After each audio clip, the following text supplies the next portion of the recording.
menghargai orang yang ada di sampingnya. Siapa mereka? Yang pertama istrinya, yang kedua anaknya, ketika ada ibunya, saudara perempuannya, dan saudara-saudara yang lain. Karena Rasulullah bersabda, akmalul mu'minina imanan ahsanuhum khuluqa. Nah, itu kadang-kadang Ustaz suka dipenggal nih. Padahal ada terusannya, ada sambungannya. Wa khiyarukum linisaikum. Akmalul mu'minina imanan, yang paling sempurna, sebaik-baiknya seorang mukmin, yang paling bagus akhlaknya, yang paling bagus budi pekertinya, yang bagaimana? Wa khiyarukum linisaikum.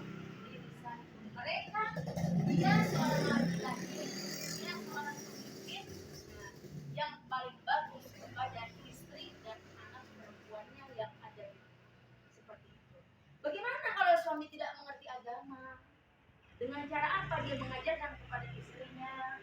Suami nggak bisa ngaji. Nah, misalnya udah terlanjur, saya terkesan sama dia, misalnya ketemu lagi pegang tasbih, seandainya begitu. Sekarang zaman udah edan, ketemu di dunia maya, dianggap dia calon pemimpin bisa ngaji. Begitu sudah menikah ternyata nggak bisa ngaji. Ini sudah terlanjur misalnya. Ya sudah, nasi sudah menjadi bubur. Banyak para asatidz, banyak guru, banyak kiai belajar hidup, karena hidup inilah belajar gitu. Jadi ketika misalkan si istrinya ngerti agama, suaminya nggak mengerti, istrinya merangkul, mengajak suaminya supaya ke jalan yang benar, belajar dengan para kiai. Tapi ingat, guru sekarang juga banyak pahamnya. Hati-hati cari guru yang paham ahlus sunnah wal jamaah an-nahdiyah. Karena kata Rasulullah, nanti setelah aku wafat akan terbagi kepada 72 atau 73 golongan, kecuali satu yang selamat, ahlus sunnah wal jamaah an-nahdiyah. Kenapa begitu? Karena faham ahlus sunnah ini faham tengah-tengah antara faham Mu'tazilah dan faham Murji'ah. Nah, yang sudah kita ketahui bersama, insya Allah kita selamat dunia wal akhirah kalau secara fikih kita memakainya Imam Syafi'i. Ya, kalau tauhid kita makainya Imam Maturidi dan Abu Hasan al-Asy'ari. Itu sudah fikih, bukan Imam Samudra, bukan.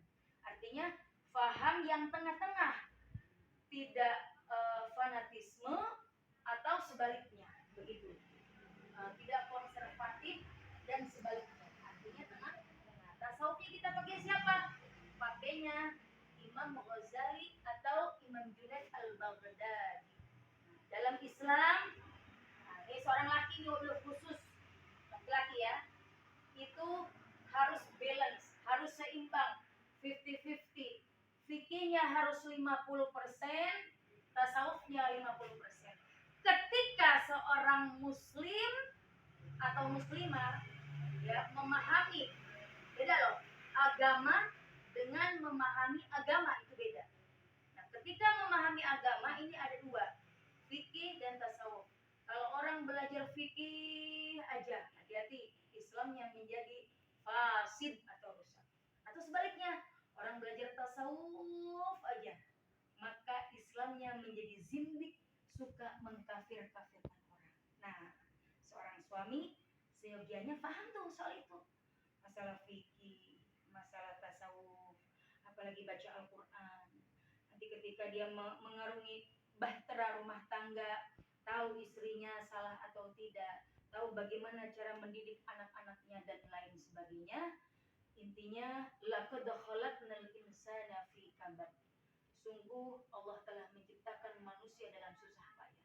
Tidak ada yang berleye-leye, dalam arti kata kadang manusia itu cepat sangat puas, selalu belajar dan belajar, mencari informasi dan belajar kepada